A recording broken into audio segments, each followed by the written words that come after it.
That's right. Behind the bench here on 1430 ESPN, Fresno, the Valley's local sports leader. We are live here on this Friday. Happy Friday, everyone who is here listening to us on 1430 ESPN, 1430 ESPN Fresno app, or 1430ESPNFresno.com. It is July 25th. It is your last weekend before any sort of football is on the airwaves. We are finally through the long, dark summer. If you're a football fan, and we are excited to bring you all the content that you need, all the content that you want today under today's show. And we're excited to bring it to you. Big thanks to Tony D for tossing it to us in the previous hour. Tony D Show, of course, the Sportsline Bulldog Hour with Tony D from 2 to 3 p.m. on the weekdays. Tony wrapping up with a very good show today with Jackson Moore. So, of course, you always can listen to Tony D, like I said, from 2 to 3 p.m. on the weekdays, Monday through Friday, here on 1430 ESPN. You can also listen to my show live and on demand on 1430 as well. Like I said, go to our 1430 ESPN app or 1430ESPNFresno.com if you miss any of the show today. You also can listen to the Central Valley Sports Report, which we still have some old episodes from previous months ago. Paul Metters is going to be back and ready to go for the high school season. He starts his show August 9th, and that'll be from Saturdays from 10 a.m. to noon. So we are looking forward to that. Paul Metters' show, like I said, going from 10 a.m. to noon. We will have him at First String Sports like we always do for another edition of the Central Valley Sports Report. So appreciative of him, of coming back. Hope he had a wonderful summer.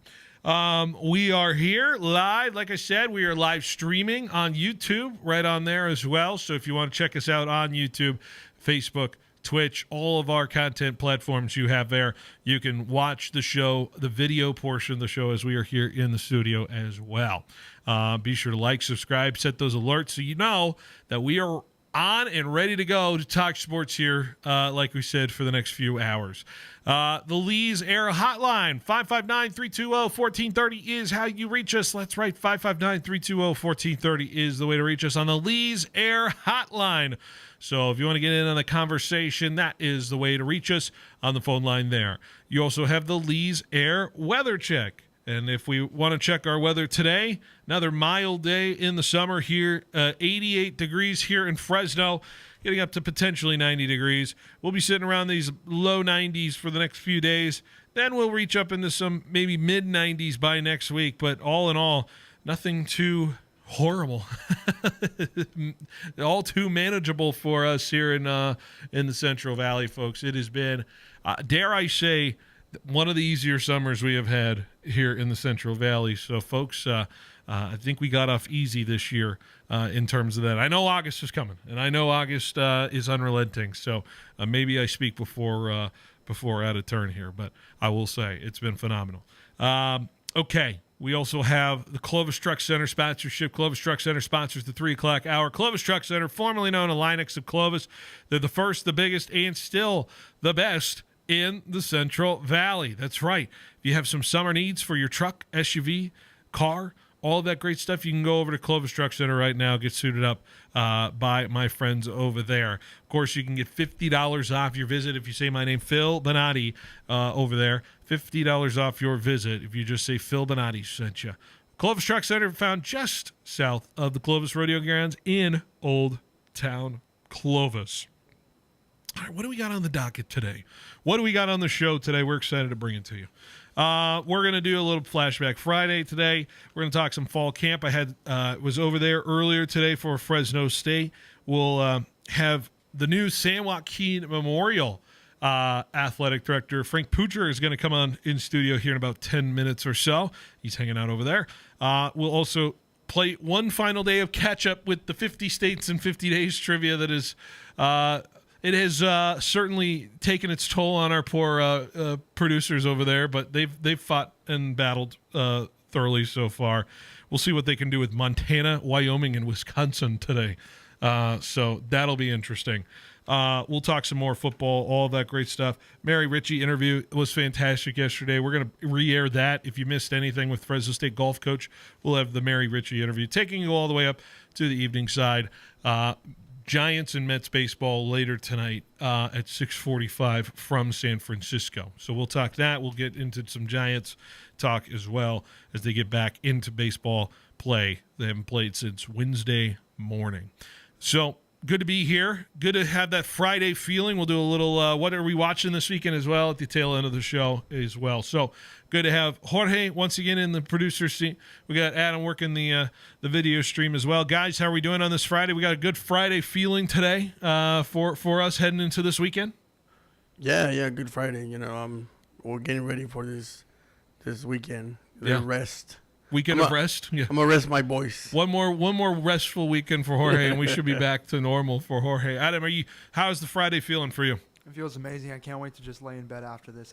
I slept at like 3, so I'm just trying to chill. You slept at 3 a.m. last night? It's a Fortnite type of thing, dude. It's just everyone's been playing recently. I think I'm on it again. Yeah. Fortnite. I don't think I ever played a single second of Fortnite. I've watched friends play Fortnite. I don't get it. I just don't. It's just not my game. It's fun. It's fun. It's a little bit of a. If you ever play Call of Duty, but it's for the youth. It's for the youth. Oh yeah. And your uncle over there, just taking them down. I don't really play that much. So. Okay, all right. 8 years straight, I think, since I was like a sophomore in high school, so it's still running. 8 years straight. I can't. I'm old enough to remember when RuneScape took over the internet. RuneScape. that was the whole thing. Or World of Warcraft was or Halo. Halo was the Halo era was certainly where it was at.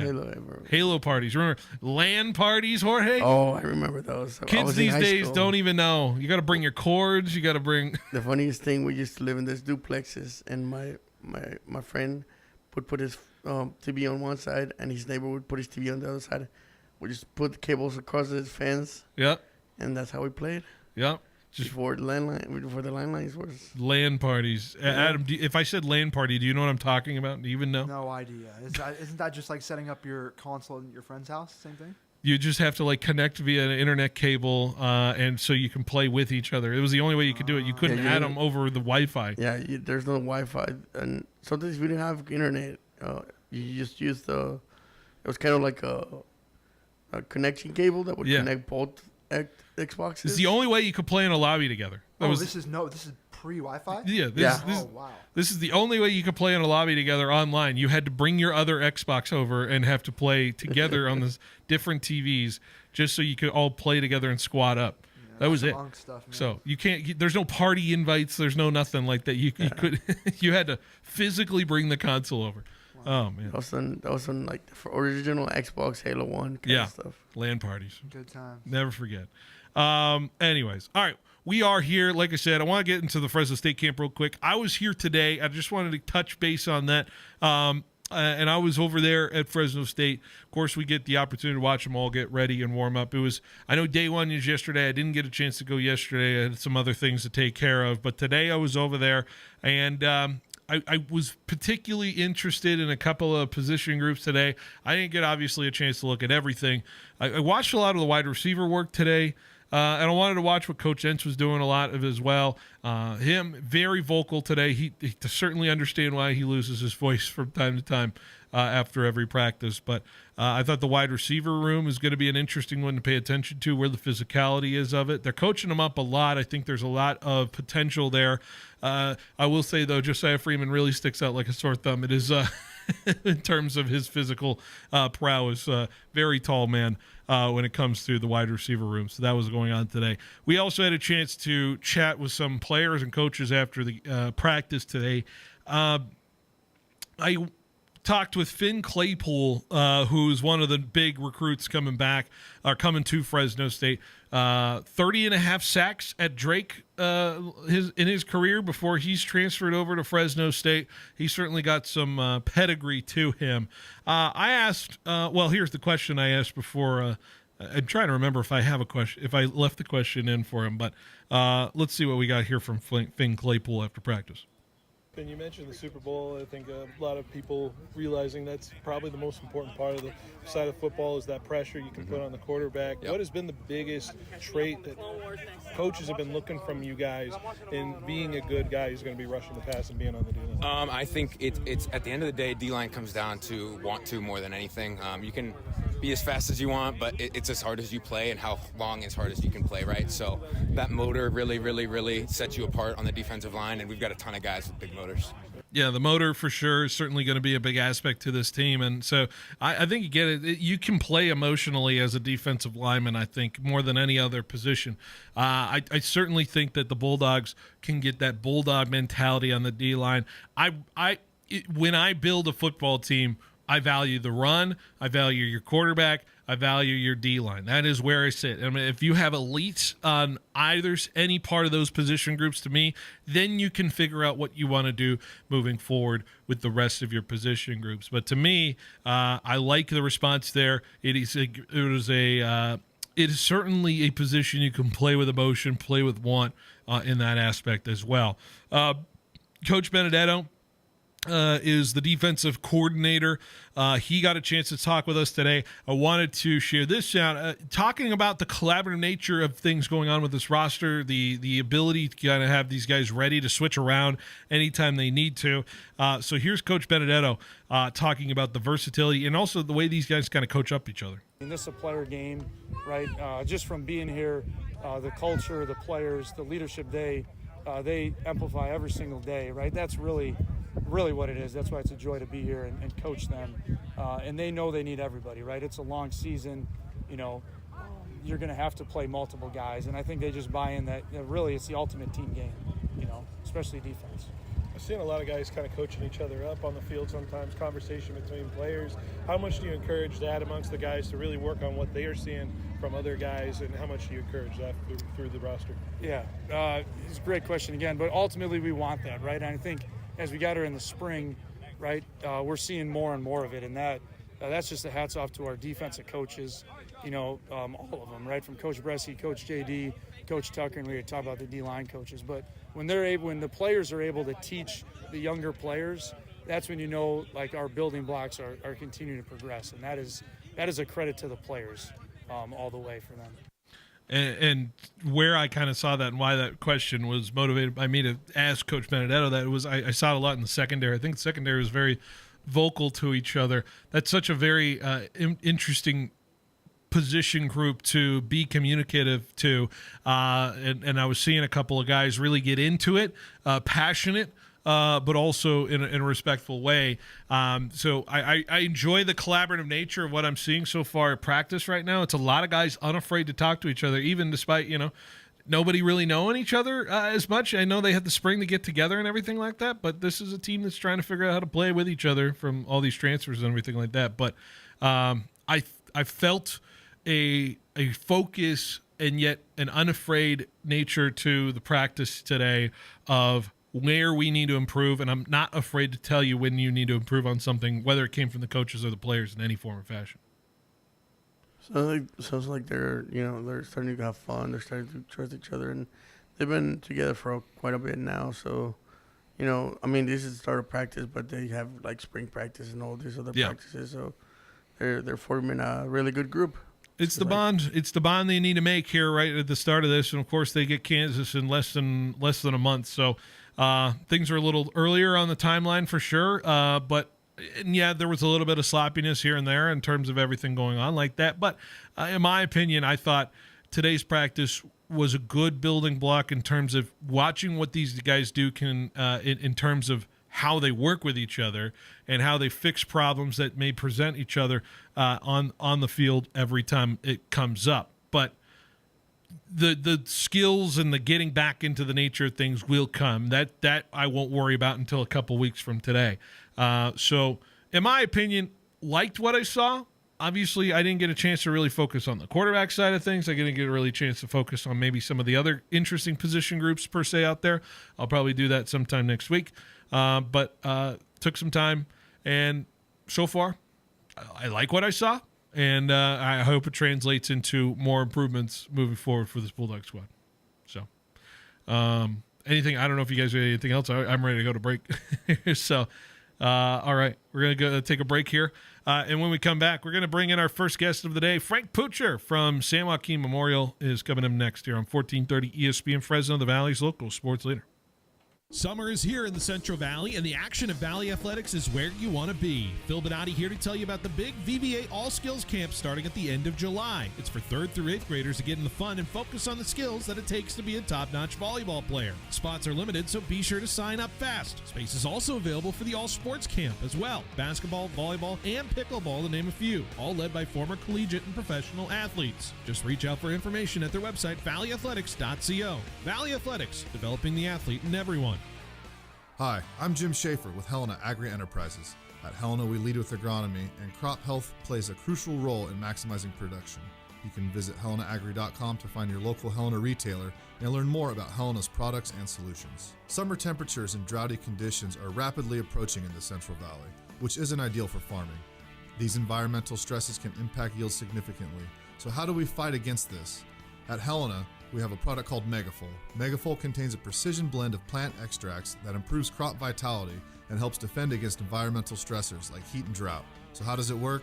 Simply put, the plant extracts in Megafol upregulate genes that produce specific proteins in the crop. More of these proteins means the crop can function at a higher level under stress conditions and less energy is spent on recovery. At Helena, we lead with agronomy, and crop health plays a crucial role in maximizing production. You can visit helenaagri.com to find your local Helena retailer and learn more about Helena's products and solutions. No matter the time, morning, noon, or night, Black Bear Diner in Fresno has you covered. Breakfast, lunch, and dinner served all day just the way you like it. At Black Bear Diner in Fresno, you can count on them serving up hearty portions that satisfy even the hungriest appetites. Plus, the little Cubs can enjoy their brand new Cubs Corner too. So gather your family and friends, bring your appetite, and make it a meal to remember at Black Bear Diner in Fresno, corner of Sean Martin. Black Bear Diner. Life gets messy, but your space doesn't have to. We are Rise and Shine Janitorial and Commercial Cleaning Services, where we clean because your time is important. From offices to schools to medical facilities, Rise and Shine handles it all with our trained staff and high-performance standards. Big jobs or small, Rise and Shine will never lock you into a contract. So let us take the stress off your plate. Contact Rise and Shine Janitorial and Commercial Cleaning Services. Call 559-649-5391 or visit riseshine559.com. Whoever it was that said rainy days are followed by rainbows and pots of gold definitely wasn't in the raisin business. Rain in the wrong place at the wrong time can be a disaster, a crop disaster, and a financial disaster. In short, it can mean there's no payday for all of your labor. Fortunately, it doesn't have to be that way. The solution? Crop insurance for raisins. Bowman & Associates, your local crop insurance specialist, has been writing raisin crop insurance for over 40 years. Bowman & Associates is one of the largest crop insurance agencies in the state and the nation. Call Roger, Kent, or Quinn Bowman today and let them design a policy customized to suit your individual growing needs. Time is running out to purchase raisin insurance. With the unstable weather patterns and the current low premium rates, now is the time to call Bowman & Associates at 499-2020. That's 499-2020. Bowman & Associates, the crop insurance specialist. License number OF64178. Sports fans, whether you're gearing up for your next adventure or simply searching for the perfect ride, Ed Dina's Auto Center has you covered. Now, let's hear from the 2018 Mountain West champion, Marcus McMarion. Hey, it's Marcus McMarion. At Ed Dina's Auto Center, they'll make car shopping as smooth as a game-winning play. Whether it's a truck, SUV, or the car of your dreams, their incredible team is here to guide you every step of the way. Ed Dina's Auto Center in Dinuba and now in Visalia off Mooney Boulevard. Online at eddinasautocenter.com.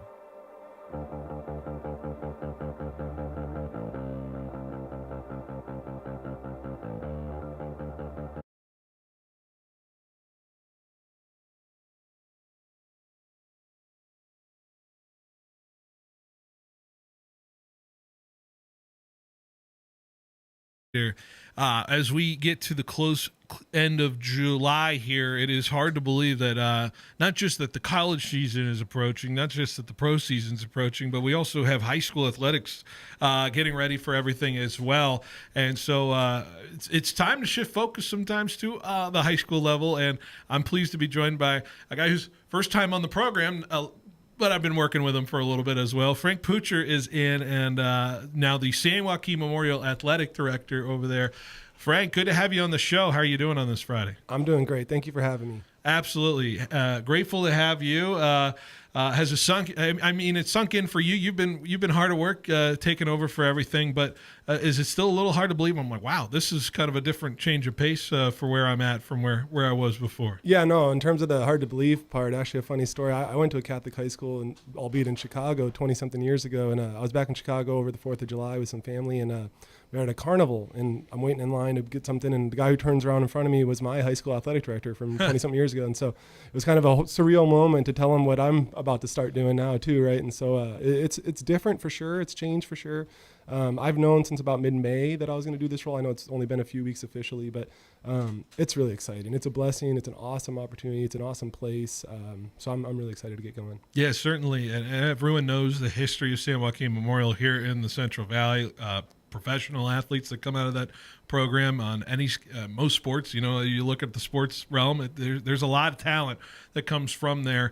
What excites you about San Joaquin Memorial and what you've known about it? Obviously, coming from the collegiate side and having a couple of Memorial athletes come through to now on this side. Yeah, I think everything you said is spot on in terms of the history and the tradition there. I think the school itself represents excellence, right? Like I've been here for 7.5 years now in the Valley. Every time I've heard of Memorial, every time people talk of Memorial, it's premier, it's excellent, it's top of the line. Right? You send your kids to go there academically for the faith-based component for all the right reasons, right? People pay a premium to go there. The athletic side has historically matched that excellence, right? I think in recent years, you know, we've maybe let it slide in a few areas. So we got some work to do to get back to that area. But I think to your question of what excites me, it's the potential. Not only what we've already done, but the potential, in my opinion, probably uniquely positioned compared to other high schools because of the private component, right? And so it's as good as we want to make it. It's as good as not only myself, but our staff could go make it, right? And so that's with funding, that's with facilities, that's with whatever we dream up. The sky's the limit for Memorial. And I think the capacity's out there too. So it's just my job, I guess, to go out and get it. Absolutely. So how did it come up for you? How did this opportunity come up for you, and why did it interest you so much? Yeah, actually, it kind of funny story. You know, in terms of change of pace from what I was doing. Yeah, I spent 17 years in college athletics across a variety of different schools. The last 7 here at Fresno State. It's a demanding job. It's a job that you're on the go constantly. You know, traveling with football, traveling with other sports. You know, you barely see your kids grow up at times, right? And so at times also it kind of feels like you're a hamster on a wheel, right? You're on that train to nowhere, as our president likes to say, right? In terms of you doing all this work, you're busting it as hard as you can, you're making progress, you're making change, and yet then the target moves, right? And Ohio State's done completely different now, right? And so now Fresno State, even though we made all this progress, you're still behind the 8 ball, right? And so, you know, this was a new opportunity to just kind of change the pace, change what I was doing, change my priorities. You know, I think there's more purpose in this role. I think it's more personal. I think you could impact change quicker. I think you could impact young people in a more efficient manner. If there's something that we could dream up that changes that place for those kids or for our community, all it takes is a little hard work and we can go do it. Whereas, you know, at the college level, there's a level of bureaucracy there that just prevents some of that immediate change. Yeah, you mentioned the grassroots nature of it. It's so fascinating, right, because of how the landscape of athletics changed. What's the responsibility of the high school athletics now because of the college athletics landscape and where it changes? From your perspective of where you were at college, you know, how I mean, it's so changed, and we can go into it and all that stuff, but how did it form what you feel you want to bring into the job on the high school level, and what responsibility that the athletics has? That's a great question, and it's one I've been talking about a lot recently to people because, and I'll tell you a funny story. I just had a CIF AD meetings a week or two ago, and people are going around the room, and one thing that's been on my mind is how do you balance the day-to-day, right? Paperwork, CIF rules, scheduling courts and gyms and whatnot, versus how do you spend your time going to do transformative change, right? Redoing facilities, raising money, doing all, and everyone around the room started laughing at me, and I'm like, what are they laughing at? It's like, well, we're all public schools. We don't do any of that. Our job is literally just to do this administrative stuff, and that's it. which is, that's great. And I respect those guys. But Memorial, again, is uniquely positioned to do things differently because of the private nature. And so to your question, in the first few weeks on the job, looking at things maybe different than traditionally at the high school level, like I said, it's probably very much the day-to-day and not the big picture strategy. And so an all department apparel deal would be one example, bringing those kind of business mentality from the college level down to the high school level. Just looking at how we approach things differently. Our creative and social media efforts, right? They don't have a staff at the high school level, right? So looking at how we staff that using interns or students to try and do some more there to tell our story differently. So just kind of bringing some of those priorities or lessons you learn, in 17 years of college athletics to the high school level, and then trying to do it as best you can with the funding situation. I mentioned it, right, because this program has so much history, right? And so the reliance on the name brand of it and maybe going to, obviously you have alum that you can reach out to and hope that it impacts it in that way. And I'm sure the alum are so willing to be a participant in that. How important is that utilization? I'm sure from Fresno State perspective and reaching out to the alum, it's no secret that it was probably the same kind of vibe when it came to the San Joaquin Memorial. Absolutely. No, big time. The day it was announced I was getting the job, Quincy Pondexter sent me a text and said, anything you need, let me know. Obviously the Delanas, Jalen Green, all these people I have relationships with from my previous role, right? And so it's a great community, and there's so many more. I mean, that place has had so many talented kids come through there. There's so many talented kids there now, and so it's important. It's important that we connect with them. It's important that they support us, but we'll do it the right way, and we'll take our time and make sure that they know that they're loved as well. Absolutely. Frank Butcher in here, new San Joaquin Memorial Athletic Director. And it's fascinating, the world of athletics, right? And the ever-changing nature of it. When it goes to specifically to the athletes and the way they want to pursue, where they want to go and what they want to do after the fact, how much is it for you guys to set them up in the right way so they're not, in this world where there's a lot of money that moves around, a lot of things offered, how do you set them up so that they're protected in that way? And how do you feel like that nature of it comes when it turns on the athletic side of the high school level? Yeah, I don't know that. Well, maybe at least here locally, I don't want to speak for some of the big schools in Southern California or Texas. I don't know that high schools have really prepared for that yet adequately. I think that's something that's trickling down. I think it's important that we do get there. For Memorial, I think we have great coaches already in place that they've demonstrated that they elevate kids to the next level. Look at our basketball program as an example, or our football program. But I think another unique thing is my background, and so for our kids, I'm a resource to them beyond trying to find more money or help them or be at their games. I'm a resource to them personally, right? And so I'll let them all know that as I get to know them as school starts here soon. I've been there. I played college athletics. I worked in it for 17 years. Anything they need, any questions they have, any topics they need help with, I'm here to help, right? And so we had a baseball welcome event for our new staff the other day, and one of the parents asked me about transcripts and how they get recruited. Well, I happen to know a little bit about that stuff, right? And so I think I'm a unique resource for our students moving forward. I want to go back, right? Because everybody finds the way, finds how they find their career, right? And so I'm curious for you where the bug started. You mentioned you were a college athlete, so was it right then and there you were interested in the way the way things are done, or how did you find your foot in the door in that sense, and why did you feel like this was the career for you? Yeah, that's a great question, and one I could answer. I think it was just a weird lifelong thing that I never even really knew until you were in it, right? But to your question, when I probably should have done more work, and that's a lesson I could help teach young people. I probably should have done more when I was in high school, in college, about thinking and planning for my future. I just knew sports somehow, some way, right, without really knowing what that meant. But it's funny, so when I think back about, when I was in high school, when I was in grade school back in Chicago, I remember driving to high school and looking around and thinking, I would change this if I could, or why don't we do that? Or we should make this look like this. And now fast forward 20 years later, it's like I've always been wired that way, right? And so how I got into it, really, it was relationships. Upon graduation, I reached out to the athletic director at my school and just said, how do I get into this? They had a tip for me, a relationship, boom, all of a sudden you're an intern. You work your butt off, you have another opportunity, and kind of just keep doing that, and that's led me here. The influences, right? You mentioned that the 20-year relationship 20 years ago with the, how important is it to have those people in your life, those that help you kind of get to that level? And do you feel that sometimes when you're working with people who are trying to get into it as well, trying to find their way, that you're kind of realizing I'm becoming that kind of person? Yeah, no, I think it's really important. I think what's most important though is that you're genuine, you're authentic. I think that often in this career, or in any career probably, there's people who want to climb ladders or people who want to do it for the wrong reasons. And that might work for a period of time. But I think if you're genuinely authentic, if you care about other people, I always talk about leading with love. That means actually caring about the person that you're helping or investing in. And that'll come back to you at some point, right? And so I've always tried to approach my career that way. I try to approach relationships that way. If I could help in any way, I'll do it. And who knows what help I might need down the road. Certainly. So San Joaquin Memorial, the health of the athletic department right now, where it's at, what is the work that needs to be done in your mind for San Joaquin Memorial to thrive as an athletic department? I think a few things. I think our facilities need some work. I think there's some things that have been let go or outdated. Again, that place should represent, you should walk on that campus and know I'm in a place of excellence. I haven't been shy about saying that. I've been very vocal about saying that we want to plant our flag as the premier athletic department in this valley. A lot of that is just the right coaches, the right approach, the right support to our kids. But facilities plays a role in that, right? And our kids recruit, kids who are in 8th grade considering where to go to school, they should walk on that campus and know this is the premier school in this valley. So we have some facility work to do, just funding in general. We have some funding issues to do. Our apparel situation will be solved here soon. I could promise you that.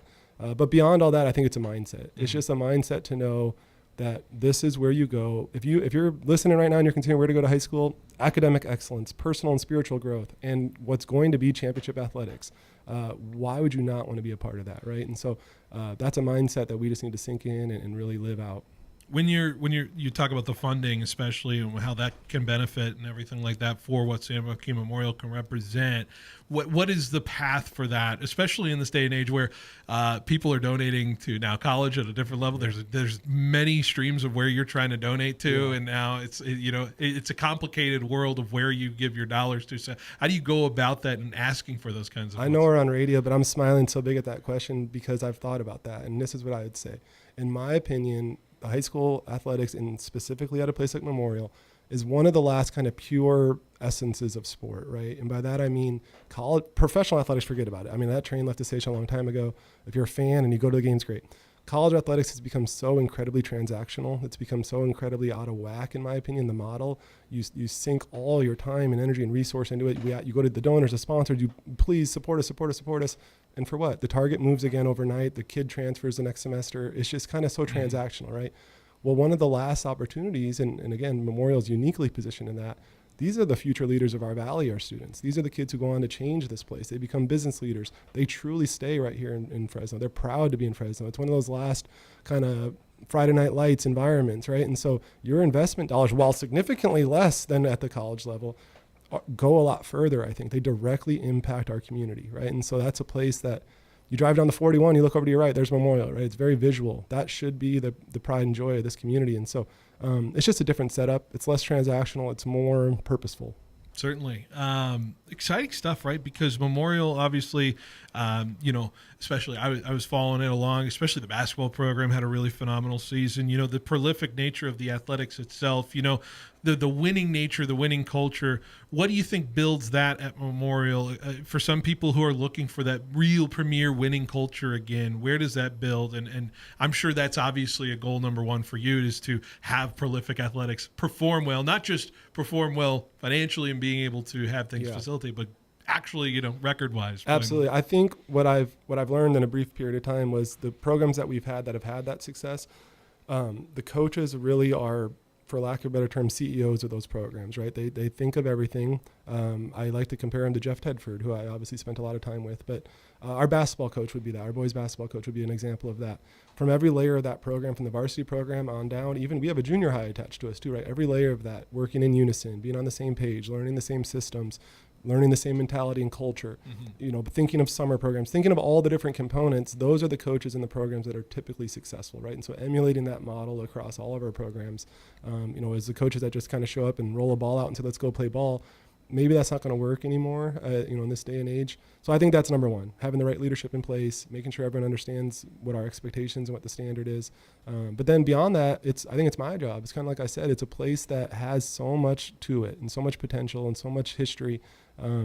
We need to understand I think at times people shy away. Well, we're Memorial.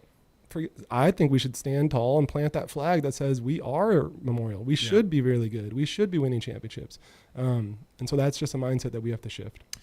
You've been working, obviously, summer lead up, and that's a lot of, just meetings and everything like that. But obviously you're waiting for the results, and you're waiting for that first Friday night, and you're waiting for all that fall to get started. So how ready are you just to see things in action finally and when it gets into August? I'm ready. I'm excited. I'm also incredibly nervous. When you haven't done something, just even a home football game. I've been to a million home football games throughout my college career. I don't even know how that's going to look at our first game. And so I'm kind of trusting and believing in the people who've been there. They've done a great job. So I have great support there. But I'm excited. I can't wait to see our kids go, and it'll be a process, right? And game one will be a lot different than the last game in all of our sports. And so in the same way, we need to approach it that way, and it'll be a process for all of us. For people who need to know what you're trying to do the most at San Joaquin Memorial, what is the big thing? What is the one big thing you want people to know about what you're going to bring for this athletic department? I think that in the limited time that I've been there, there's a misperception or misconception in the community that the Catholic school system or San Joaquin Memorial is in some type of financial jeopardy, or things aren't great, or there's been leadership change, or we're uncertain. I could tell you with full confidence that place is not only secure, but that place is ready for some incredible things to happen. And so if I could in any way be kind of a mouthpiece for that, because athletics has a kind of a public facing piece to it, I will do that. I will gladly let everyone know that San Joaquin Memorial is here to stay, and San Joaquin Memorial is going to be incredibly successful, not only in athletics, but in what they do academically and how they serve the community. And so, again, I think part of that's a mind shift. Some of that's going out and beating the bushes and getting the funding we need. When we redo those facilities, I think that'll send a pretty loud message. So, but being an example of that, every single day for our coaches, for our kids, to know that we're going to be here and we're going to be successful. It's so interesting, right? Because of the tenor of college versus high school. It's no secret, like you mentioned, college gets more transactional. Where is the academic part of it, per se? This is the last vestige of the athletics can translate into a good academic sense. How much do you value that in making sure that all the athletes that are there to learn as an academic leader first, as opposed to obviously the athletic side of things and making sure they're doing well there? 100% agree. And it's, again, one of the reasons I think parents send their kids to Memorial, or why kids seek going there, is for the well-rounded. You could be a champion in the classroom, you could be a champion in life and in terms of your personal growth, and we're going to win some championships athletically too, right? And so not every school could say that. It's uniquely positioned in that way, but it's important. It's really important. And the other piece, to your point, and I just met a few of them recently, or some parents, not everyone plans to play in college. Not everyone plans to play professionally. Some of them are just doing it because it's, teamwork, and they're learning lessons, and they want to be a part of it with their friends. And so those kids' experiences matter just as much, right? And so it's our job to win, and it's our job to support them. But at the end of the day, I want those kids to leave their time as Panthers looking back on it saying that was one of the best experiences of my life. Awesome stuff, Frank. We run out of time here, so I'll leave it at that. Is there anything you want people to know, or anyway, if people are interested in wanting to maybe explore options of San Joaquin Memorial, what's the best way they can go about that? Probably our website for now is the best way, which would be sjmhs.org. But you're going to see a lot more of us. We're going to be a lot more efficient and prolific in our communication, so we're going to do that moving forward. But we're here. The thing I would say is believe in Memorial. It's coming. We're going to be really, really successful. Now's the time to come. Awesome. Well, Frank, I appreciate you taking the time as always, and you're welcome always back on the show. I appreciate you coming on. Anytime. Thank you. Absolutely. All right, we'll take a quick break. We'll be right back with more Behind the Bench on 1430 ESPN Fresno, the Valley's local sports leader. At FFB, we know behind every business is a person. That's why we're more than a bank. We're a partner, a farming-focused bank for hard workers, a future-forward bank for big dreamers, and a family-friendly bank for the next generation of owners. From first ideas to major milestones, we're here to help you chase your goals and score big. So what can FFB mean for your business? Find out at ffb.bank. That's ffb.bank. FFB Bank. Let's win together. Take me out to the ball game. Baseball is back, and it doesn't get any better than the Fieldhouse Sports Bar and Grill, indoors or on the patio. Root for your team while enjoying their famous burgers, dogs, and fries. And did you know they have the coldest beer in town? No, seriously. With 16 draft beers on tap, served in an ice-cold pint, it'll sure get you cool for the summer. The Fieldhouse Sports Bar and Grill. Food, sports, fun. On Copper Avenue at the entrance to the beautiful Copper River Ranch. It was 106 degrees. The Johnsons were sweating, and their AC, dead silent. But 2 doors down, the Millers, cool and comfortable. Why? They called Lee's Air for a $99 AC maintenance before summer started. We catch problems before they catch you. Don't sweat the heat. Beat it. Lee's Air Plumbing and Heating. Fast, friendly, guaranteed. Call now or schedule at leesair.com. They say when you do one thing long enough, you get to be pretty good at it. Locally owned businesses led by multiple generations of family learn early on about the value of customer service. Of course, having great products, especially in the world of technology, is a clear advantage, but nothing is more important than making customers your #1 priority. My suggestion for the right company for digital office technologies and services is CBM, California Business Machines. With offices in Fresno and Visalia, this top-tier Kyocera dealer has led the category, not only in technology, but with customer service. When you partner with CBM, you're aligning your business with a premier, nationally recognized company. Since 1953, CBM has been helping Valley businesses manage, change, streamline, and control their expenses. In fact, California Business Machines pioneered the 3-cent color copy, and I'm sure they'd love to tell you more. Call 225-5570 or check them out online at cbmsolution.com. Welcome to Banyan Tree, Fresno's favorite dispensary. Voted 2025's Best of Central California's People's Choice Award. Need some healing and relaxation? From flower to edibles, concentrate to vapes, we've got top shelf products at down-to-earth prices. Whether you're a seasoned smoker or just kinda curious, our knowledgeable staff will help you find your perfect match. So climb the Banyan Tree and see how high you can get today. Order ahead at banyantreefresno.com for quick and easy pickup. Banyan Tree, rooted in quality, grown in Fresno. Hey, football fans, you know what makes a team great on the gridiron? It's when all the players do their part to make everything work. That's what Superior Pipe can do for your food processing plant, chemical plant, boiler service, or tank truck. Thanks to their reliable and durable pipes, valves, and fittings, you can be sure that everything that makes your team perform is running strong. And with their same-day service and competitive pricing, they'll help make sure all your players are doing their part. Call now at 266-PIPE or visit online at SuperiorPipeUSA.com today. Go Dogs! Sports fans of the Central Valley, are you ready to step up your game day grilling? Flavors the champions crave. Ask about their 5 for $35 deal, where you can feed up to 5 people for $35 every day. Located right off the 41 north of Avenue 11, stop by the Butcher Boss today and become the boss of your barbecue.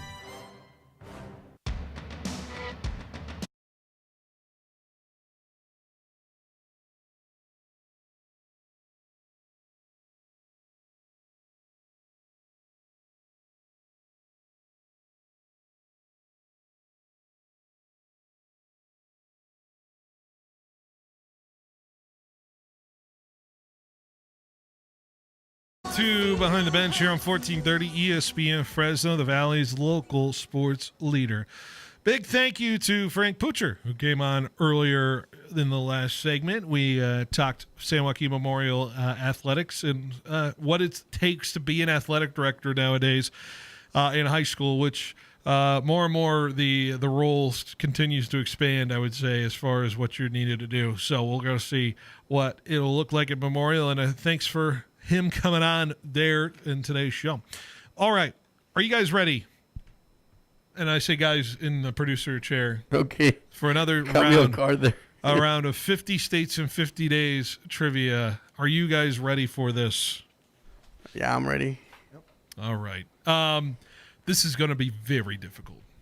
Okay. We are starting with the great state of Montana. We'll see. And what do you guys know about Montana? Nothing. Probably not much. Fresno has more people than Montana. I'm going to bet you're going to get one of these from Montana. I do not think you're going to get number 3 and 2. So let's start with our trivia for today. The 50 States in 50 Days Trivia Part 1. Montana, number 3 athlete on the board. Here we go, and it is a 3-time All-Star, 2-time World Series champ, won 20 games or more, won 20 or more games in 4 straight seasons. We're talking from 1968 to 1971, and was the 3rd inductee to the Orioles Hall of Fame back in 1978. Yes, we're talking 78. A 60s and 70s Orioles player. Good luck. Good luck. I do not think you're going to get this. I think only Tony D could probably get this one. What was the 70s? The 60s, I would say. This is the first and only pitcher to hit a grand slam in a World Series game. That was Game 3 of the 1970 World Series. 55 years ago today? Did he only play for the Orioles? The Orioles? Yeah. How long did he play for the Orioles? I'm going to give it to you because I just don't think you're going to have any realm of possibility guessing in this. This is Dave McNally is the name you're looking for. I knew that. You know who Dave McNally is? You know yourself some Dave McNally? I'm looking it up right now. Okay. Yeah, I think I searched like every inch of my brain's capacity. Yeah, I think that was going to be tough for you. All right, let's see if you can get number 2. 4-time Pro Bowler, played in 129 regular season games with the Cowboys, advancing to the playoffs all 9 seasons. He won Super Bowl 12 with the Cowboys and was the Cowboys co-captain in his final 5 years of the league. Yes, we're looking for a long time ago Cowboy. Mm-hmm. Yes. Yes. I told you this is tough. This is going to be tough. We'll just keep reading the clues. Well, you're actually just giving me stuff from like decades ago. I'm not giving. This is according to ESPN. I'm sorry. We're going state by state here. All right. You just happen to land on Montana. I don't make the rules here. I wish this was multiple choice. One of 5 Cowboy offensive tackles who have made a Pro Bowl at least 4 times in their career. The other Cowboys to do it was Tyron Smith, Rayfield Wright, Flozell Adams, Eric Williams. Tackle for the was part of what is considered one of the best offensive lines in Cowboy history, better known as the 4 Irishmen and a Scot. 4 Irishmen and a Scot. Okay. Yes. Is it Terry Falcon? Terry Falcon is incorrect. But hey, bold pick there. Bold pick by you there, Adam. I'm gonna say, are you waving the white flag, Jorge? Waving the white flag. Yeah, I have no idea. Pat Donovan is the name you're looking for. Pat Donovan. All right. Oh, we gotta start off better, Jorge. This one you should get. This one you should get. You should absolutely get this one. I'll start. You should get this if you were at my old job. This coach in NBA has the most championships as a coach. Phil Jackson. Say that again? Was it Phil Jackson? Phil Jackson is correct. Yes. Ooh. Phil Jackson. He's from Montana. Born in Montana. Mostly I think I knew that one. You know what his first clue was? Jackson scored 35 points in the North Dakota High School Championship game. I kind of wish I gave that to you guys. North Dakota. It was a tournament record with 96 points to lead his team to the 1963 state title. Interesting. That tournament's tough. That North Dakota State basketball tournament. Yeah, Phil Jackson, very good at coaching. All right, we ready to do Wyoming? Let's go. Wyoming's interesting. Woo, boy. But here's some more Montana people. Ryan Leaf, Levi Leipheimer, Keith Jardine, and Sean O'Malley. Yeah. Sean O'Malley like the UFC? I don't know. Maybe. Might be. All right. We are going to this great state of Wyoming. Are we ready? Let's go to the number 3 athlete from the state of Wyoming, according to ESPN. This is a 2-time Super Bowl champ with the Pittsburgh Steelers and a 2010 Pro Bowl selection. You know, you've seen this man play. I know that for a fact. From Wyoming, 2010? 2010 Pro Bowler. He won Super Bowl 40 and Super Bowl... Excuse me. Yeah, Super Bowl... Did I get that right? XL. What's XL? Super Bowl 40? 50. No, that's 40. XL is 40.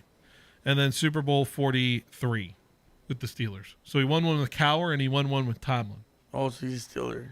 Yeah, in 2010. What'd you say his position was? I didn't say anything about his position.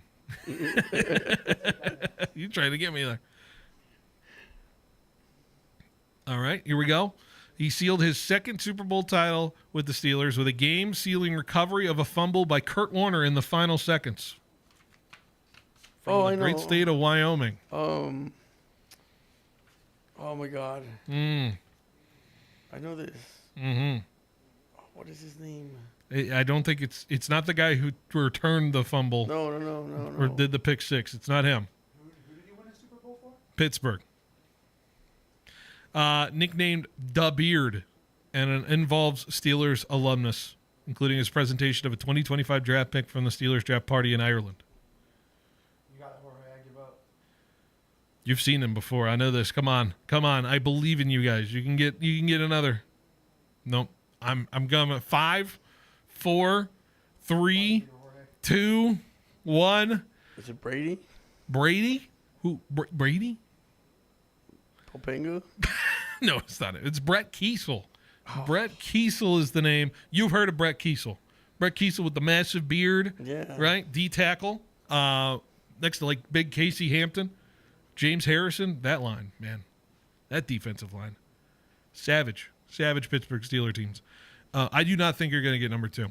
1995 NLCS MVP after a game-winning 11th inning hit for the Braves in Game 1 of the NLCS versus the Reds.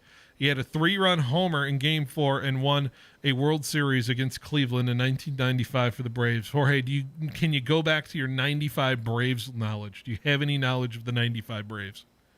I remember there was the only thing I remember about the MLB in '95 was like they were coming back from a strike. Yeah. And that's when everybody started doing home runs. Adam, the trivia is an old man's game. Apparently, you're having some rough time with this one. Yeah. What'd you get? Mike Devereaux. Mike Devereaux. Yeah. Yes, it is Mike Devereaux. But are we? I think we're cheating back there. I think we're cheating. You turn on his mic. He needs to explain himself. I can't hear. He had it on his notes. Yeah, I can't. No, I was studying. I had to study before the segment. You were studying before the segment. If I had to choose a person from the state, probably. Don't worry, Mike Devereaux. All right, maybe we're cheating here. For number 1 athlete from Wyoming is this profile. Here we go. He's a 5-time NFL champion, 2-time Super Bowl champ, 1 Super Bowl 1 and 2 for the Green Bay Packers. Starr? Bart Starr? No, sorry. Bart Starr is not from Wyoming. Hey, good guess. 1959 NFL Rookie of the Year, part of the NFL All-60s Decade Team. I just don't know if you're going to get this one. Just do not think you're going to get this one. From Wyoming? Yeah. He won 2 Super Bowls with the Packers Hall of Famer, ended his career with 7,270 reception yards, 40 touchdowns in his career. By the way, John Gruden was doing the Immaculate Grid. He needed a Green Bay Packer and someone who won a Super Bowl, and he picked this name, which was just phenomenal. Just phenomenal stuff from John Gruden. We got a minute left in the segment. I think you're gonna have to guess. It is. You're looking for Boyd Dowler. Boyd Dowler, the great Boyd Dowler. So rough go of it for y'all in this other side. The names, notable names from Wyoming: Chris Cooley. How about broadcaster Adam Archuleta? How about Mike Lansing? And maybe how about current really good Mets player Brandon Nimmo from the state of Wyoming? Guys, that was rough. That was rough for you. We're going to see if you can redeem yourself in the final segment of our show today. We got Wisconsin. That's the last state we got, and we got 4 names to go to for the state of Wisconsin. Let's see if you can redeem yourselves. You guys feel good about that? We hope so. All right. We got another hour coming up next on 1430. When we come back, we'll discuss some more NFL training camp stuff, all that great stuff here on Behind the Bench. Stay with us. We're still live here on 1430 ESPN, the Valley's local sports leader. Hey guys, Phil Bennoti here to say a big thank you to all that participated in our Student Athlete of the Week program. It has been an amazing year of sports, and we have seen some fantastic achievements in and outside of the classroom. We want to thank all of our sponsors throughout the season, including a big thank you to the Fieldhouse, who is hosting this year's Student Athlete of the Year banquet. Be sure to swing by the Fieldhouse for all their daily food specials Monday through Friday. Student Athlete of the Week will return next season. We look forward to honoring the next wave of athletes in the Central Valley. Warmer days and special occasions are on the way. Is your wardrobe ready? Jones Cleaning Center has you covered. Fast, reliable, and hassle-free. Use Fresno's only 24-hour self-service pickup and drop-off drive-thru. Drop off by 9 a.m. and enjoy same-day service at no extra cost. From suits to sundresses and comforters to table linens, they'll get it all fresh and ready. Jones Cleaning Center, Fresno's top dry cleaning and laundry service for over 55 years. On Palm, just north of Herndon in Fresno, or online at jonescleaning.com. Hey Fresno, Chris Swart out here, operating partner Jack's Car Wash Companies, located on the southwest corner of Cedar and Shepherd. Don't miss out on this winning combo. That's right, Jack's Car Wash has a brand new Pepsi and Coke soda fountain, plus a new Keurig coffee station featuring your favorite national brands. Plus, Jack's full detailing is backed by popular demand. Schedule yours today by calling 435-7335. Jack's Car Wash and ESPN Fresno, the double play of a great car wash and a great broadcast. Let's go Giants! I know how important some of this equipment for the farmers is. Without it, they can't get the job done. That's Bob Aguirre, Service Manager at Pioneer Equipment Company. My philosophy is get the tractor in and get it out as fast as I can. It's not supposed to be in the shop. It's supposed to be out in the field working. Pioneer provides quality service for Kubota, Land Pride, and Nelson Equipment. Stop by and say hi at our Fresno or Reedley locations, and we'll get your equipment serviced right away. This is a family-oriented business. It's been great working for Pioneer Equipment. Visit pioneerequipmentca.com.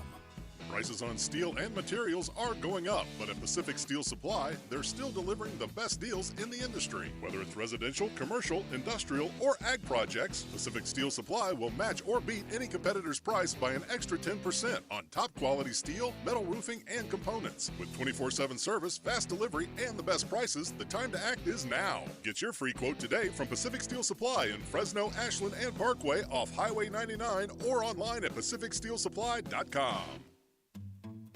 As of today, the 30% federal solar tax credit is still available for homeowners looking to save energy and money, but it's scheduled to be phased out on December 31st, 2025. The time to call Donald P. Dick is now, 255-1644. Let Mr. Cool show you how to drive down the cost of home energy. The deadlines for installing solar and taking advantage of the tax credits are December 31st. Call Mr. Cool at 255-1644.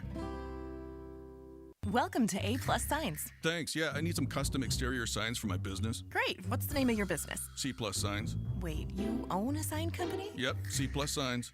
And you want us, A+ Signs, to make your signs? Yeah, I need them really fast, and we can't touch our turnaround times. We are kind of known for that. For signs that stop traffic, drive traffic, and even direct traffic, call A+ Signs. Remember, A+ has great technicians to service and repair signs, too. Yeah, we got a guy, but he's afraid of ladders.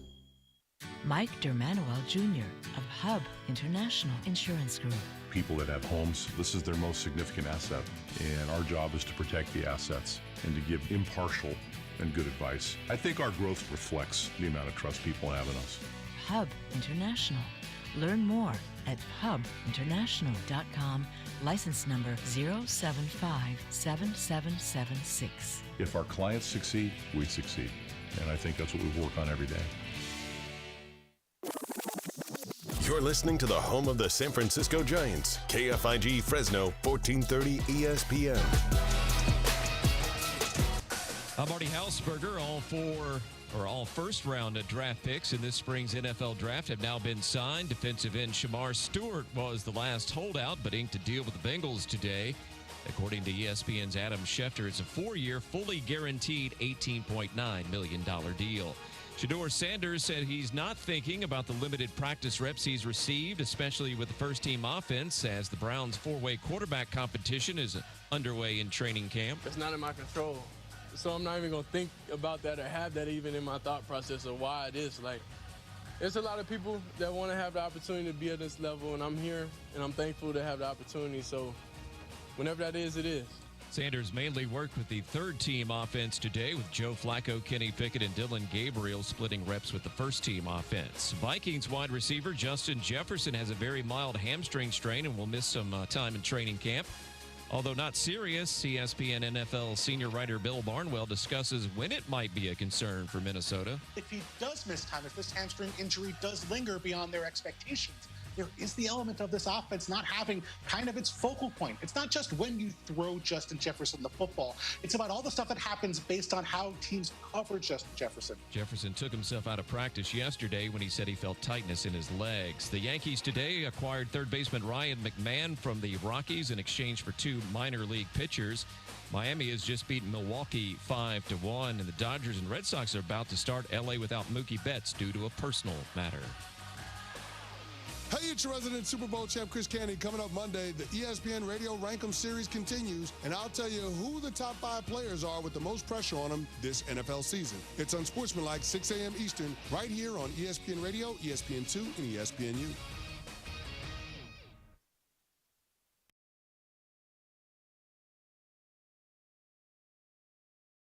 I have to come on there and talk about how right I am once again. In anything that it comes to sports. He's got the questions. I'm going to lose it. Are you kidding me? What are we doing here? He's got the guests. The 20th head coach in Fresno State history here, Matt. Is it hard to believe sometimes still the 20th head coach here in program history? It's all moved really quickly here over the course of the last 5-6 weeks, but super excited to be here. Phil Bennoti is the voice for the Central Valley sports leader. Behind the Bench starts now. Brought to you by Helena Agri. That's right, behind the bench here on 1430 ESPN, Fresno, the Valley's local sports leader here on 1430 ESPN. And we are here for another hour of our show. And we're going to have a person on momentarily who is just running around squirrely like this. Joe, are you okay? I'm here. I have no headphones because apparently we're using headphones for cameras. So I don't know. Jorge, I can't hear you in there. What are you saying? Just yell real loud, Jorge.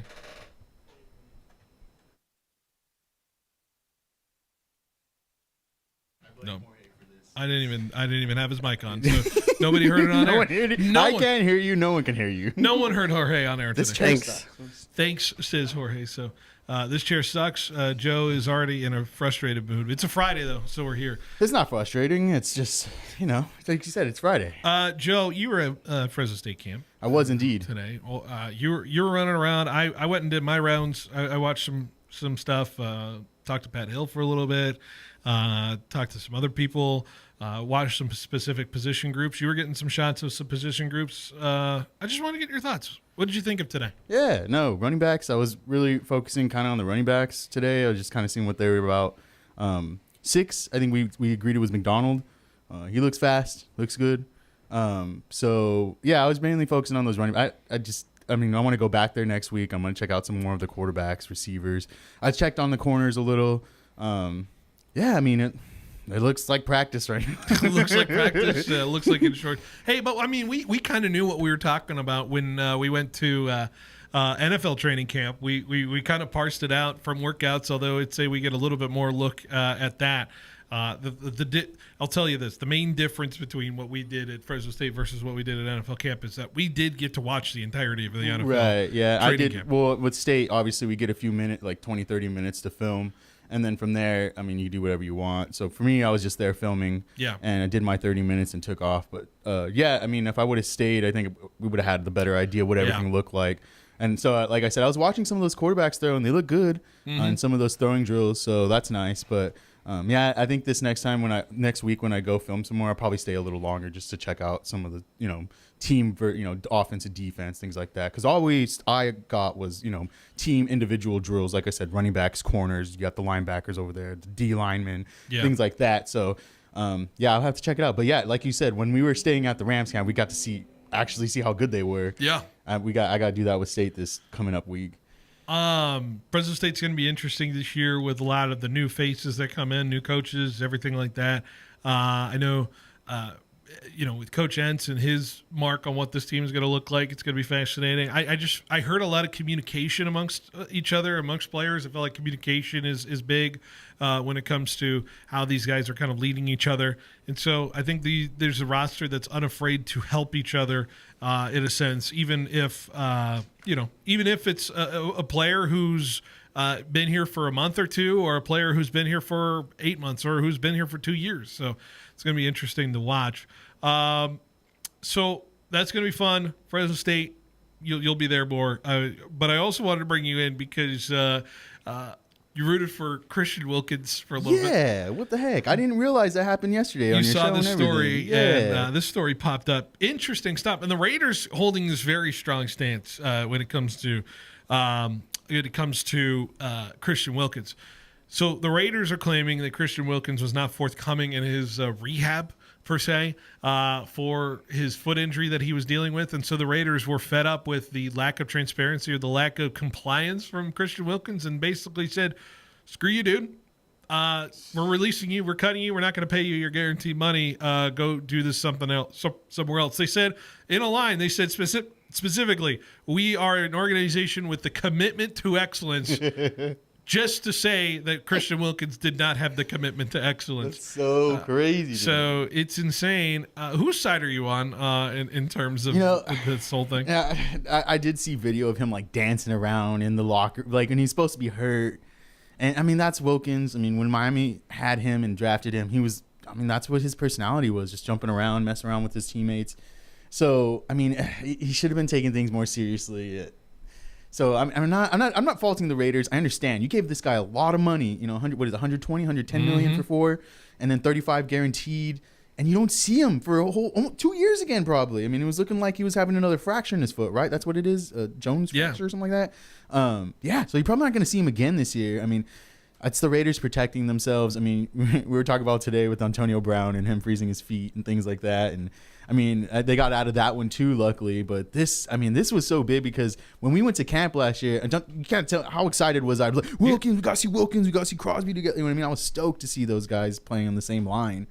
And now, like, man, now we didn't even get to like see any of it. I was curious what they were gonna do to quarterbacks. I wanted to see it so bad. The NFLPA has stepped in and said we're gonna fight a grievance for Christian Wilkins. So it sounds like they're still gonna be like fighting for it. So the Raiders are trying to avoid his $35.25 million guaranteed in there. Right. And so I'm curious to see how far this fight goes. Yeah, right. Because, I mean, you gave it to him. It's guaranteed money, and then the guy doesn't see a down. So there's obviously something in his contract that says, we don't see a down in so many games or whatever. Maybe we could just pull your guaranteed, and that's on us if we want to do that or not.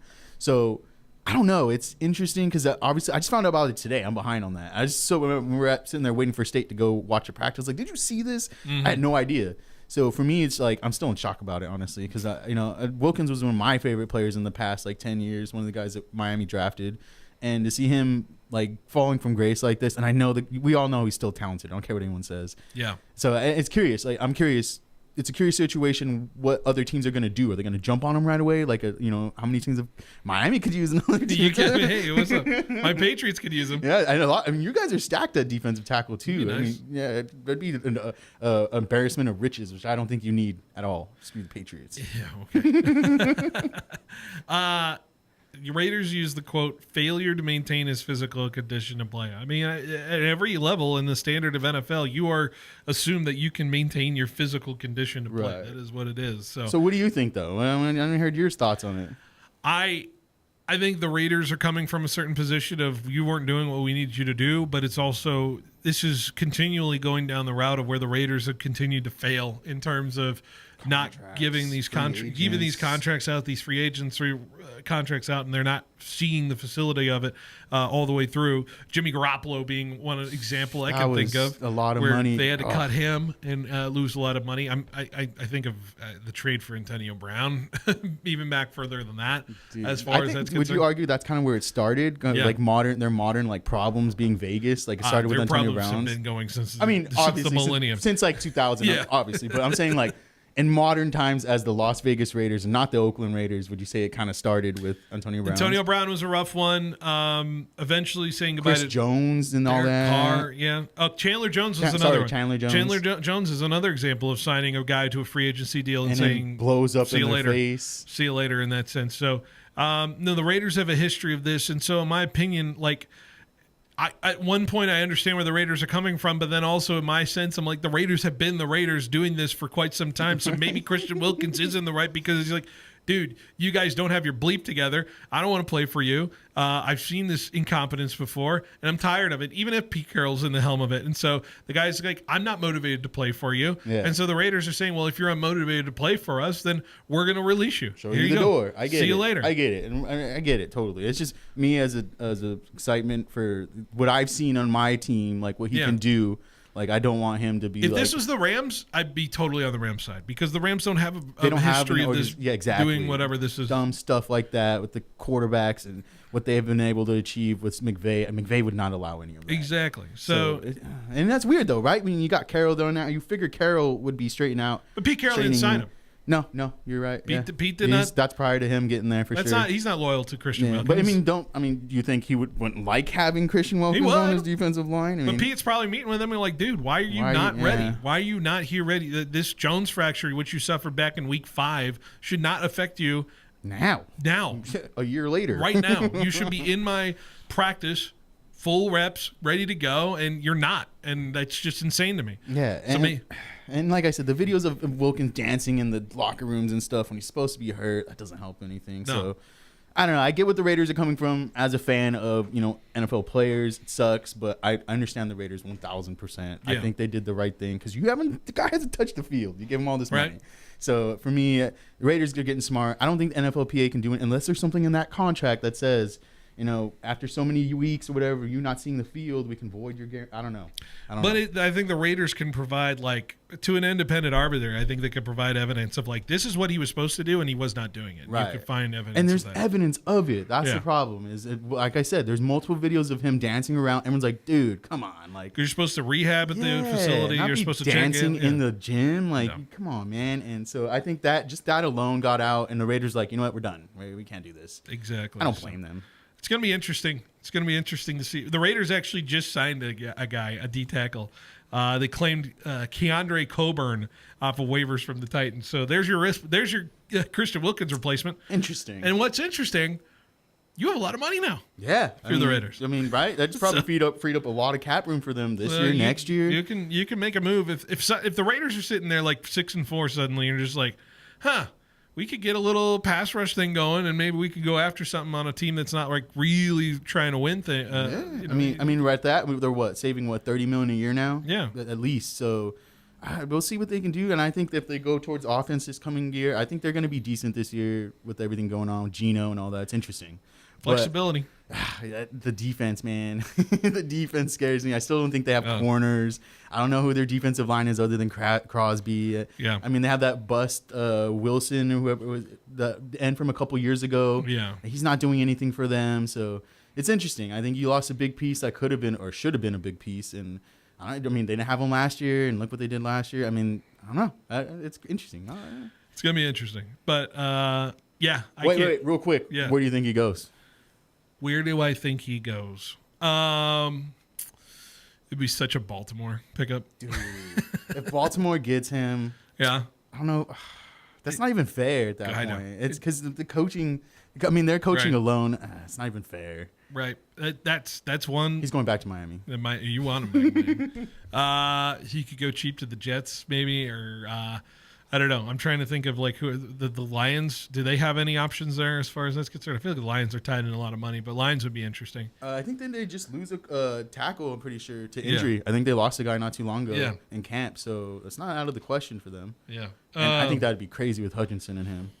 So we just had some breaking news here. Uh-oh. First round pick Shamar Stewart and the Bengals just hammered home their contract. So now that whole saga's done. So every first round pick is just finally signed. There was threats of him re-entering the draft. He was talking about going back to A&M. Yeah, something like that. Yeah, so that's crazy. And people are like, well, I think they reached on him anyway. So. Yeah, no, they finally reached a language that they agreed upon in the contract. Finally reaching a deal there. So, all right, Joe, I appreciate it. Yeah, always. man, it's always fun. Sounds like, coming in. and I think I'm officially going to say it. We're going to be at camp next week. Yeah, I'm excited. Wednesday. We're going to be there Wednesday after the Giants game. We'll have an edition of Behind the Bench from Los Angeles. That's right, folks. I'm announcing it here live. We are going to LA Rams training camp Wednesday. Wednesday after the Giants game, Behind the Bench special edition live from Los Angeles. We'll be over at Loyola Marymount for Rams camp Wednesday. Practice should be a lot of fun. Joe, was exciting last year. I think a lot more exciting now with Devontae there. Dude, with Devontae, and now we know about Verse. That's the one I want to see is Jared Verse. Jared Verse doing his thing. To see how he dominates. I just want to see. We will see what that will look like, but we'll be there next Wednesday. So if you want to follow along, all our social media stuff, everything like that, you will be down there in Los Angeles for Rams training camp, 1430 style. All right, Joe. Wait. Is Mookie Betts going to be there again? Mookie's actually playing baseball, so no, you think you're good. Just don't get in trouble, Joe. Don't get in trouble. Hide your phone. All right. All right, Joe. Have a good weekend, and we'll see you next week. Thanks, man. You guys have fun on the show. Absolutely. Let's take a quick break. When we come back here on 1430 ESPN Fresno Valley's local sports leader.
Clausen Honda wants to buy your car. If it's running, we want your late model Toyota, Hyundai, Kia, Subaru, Acura, or Honda. Just call Clausen and ask for our VUP to schedule your appraisal appointment. In just 10 minutes, you'll get your cash value quote.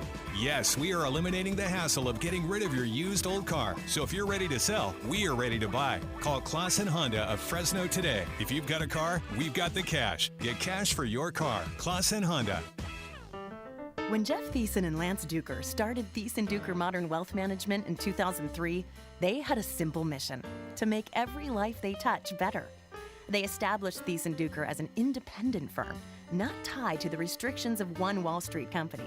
So their clients could have access to any investment products that were right for them, and Thiessen Duker could serve their clients the way they wanted to be served.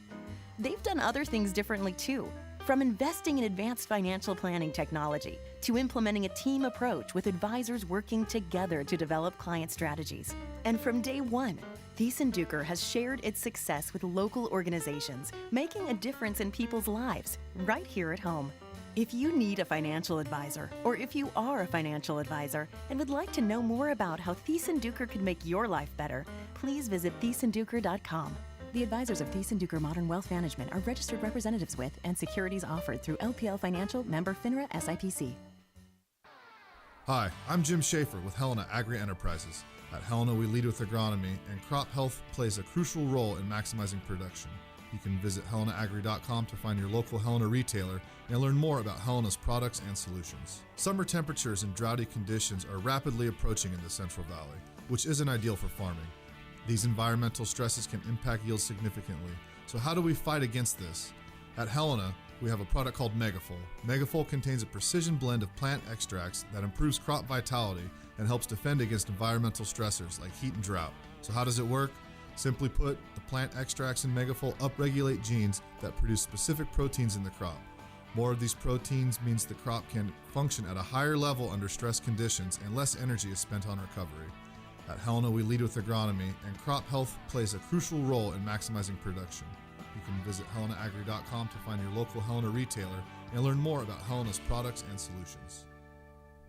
Central Valley, are you ready for a seamless car buying journey? Madera Toyota Chevrolet has you covered. With their 25-year, 250,000-mile warranty and everything priced under MSRP, you're always in for a great deal. Plus, enjoy their no-pressure policy and 2 years of free maintenance on new vehicles, their way of saying thank you for choosing them. And calling all truck lovers, explore their selection of rugged Silverados, powerful Tundras, and versatile Tacomas. Whatever your needs, they have the perfect truck for you. Visit them today at MaderaToyotaChevrolet.com, where every drive begins with trust.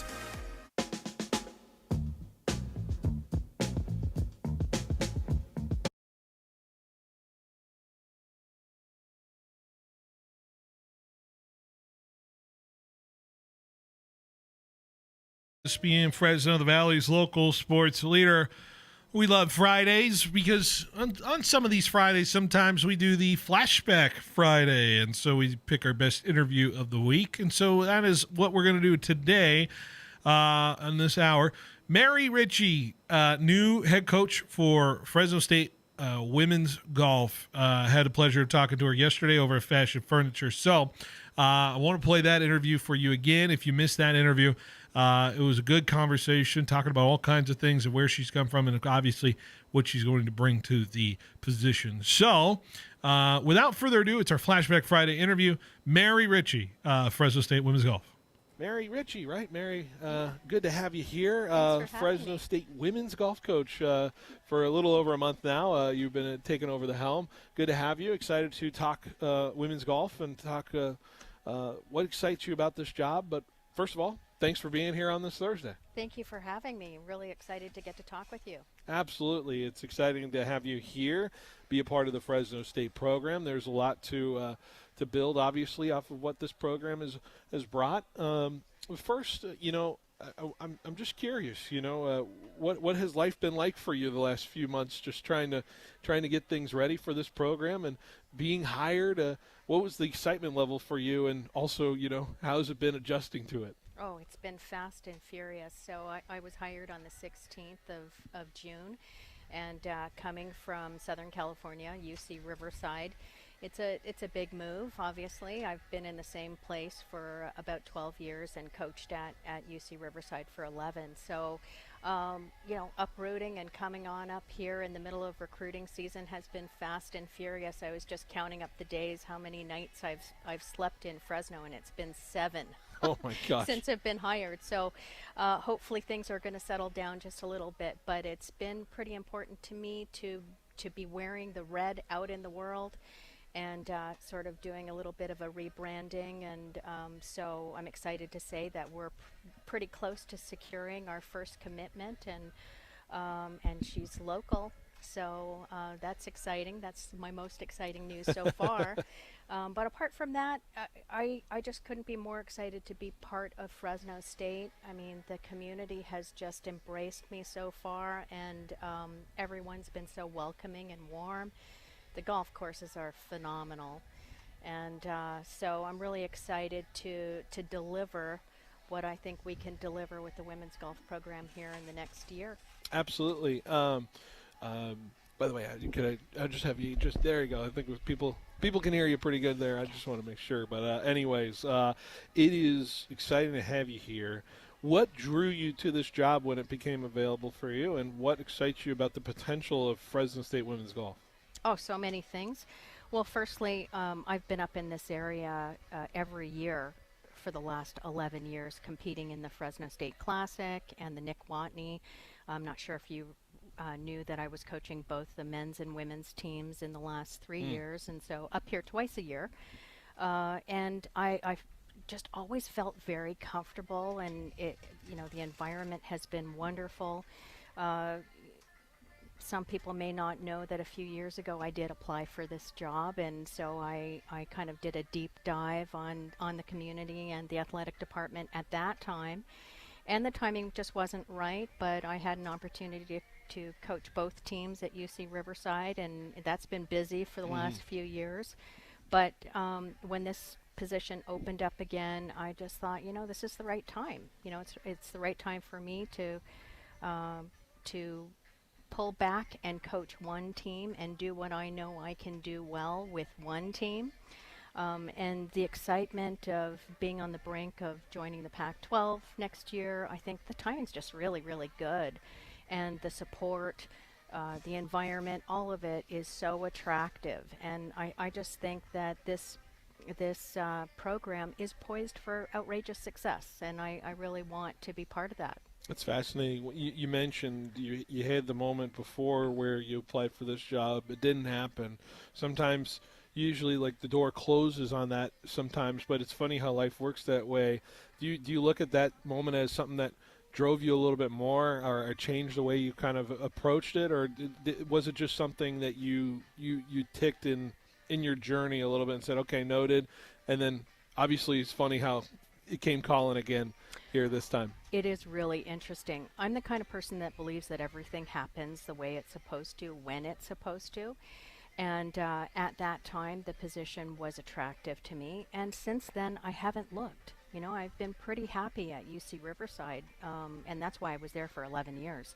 But when this opened up again, I just thought, well, you know, I think I'm going to throw my name in the hat this time, and everything just really aligned. You know, I connected really well with the search committee. Just hearing their passion about the athletic department and where we're going drew me in even more. Mm-hmm. And then, you know, when things are right, things flow the way they're meant to flow, and they flow really quickly. And I've learned to not force anything, just to ride that wave, and I feel like I have in the last month or so, and it's been a lot of fun so far, and gotta say, this place feels like home to me. Yeah. You know, and there's nothing like it. I mean, when you feel like something is right, you just know, and it excites me. It makes me want to do this really, really well. So that's where I am. You mentioned, you know, the search committee and the folks talking to you about what their ideas are for this program. What excites you about what support you're getting from, especially athletic director Classy, who it was a different AD the first time you were trying to get this job. Now it's Carrot Classy who's here and hires you. You know, so what was the vision like? What excites you about the way they are supporting the women's golf program for the foreseeable future? Well, again, I'm just going to say that it's the passion. You know, it's palpable how excited and engaged everybody is in the athletic department. So yes, it's a brand new, I don't want to say cast of characters, but it's a brand new crew who I think have brought a lot of energy to the program. And AD Classy I think he is doing an outstanding job so far, and he's really inspired me. So this has been a pretty easy, obvious choice for me, and so I'm excited to see how this year turns out, and you know, subsequent years to build on. Certainly. Let's get to know Coach Ritchie a little bit, right? Because you've taken quite the journey to get here to Fresno. And maybe we wind all the way back to when you were a player, right? You said you're from Canada. Yeah. from the Great North. And for some people who think about golf, I don't know how long the golf season is in Canada, but I can't imagine it was too long. But you found a living in golf from Canada. So what was your inspiration there growing up? That's right. I was a late bloomer. I started playing golf when I was 14. I was a multi-sport athlete. I played everything, including rugby, if you can believe that.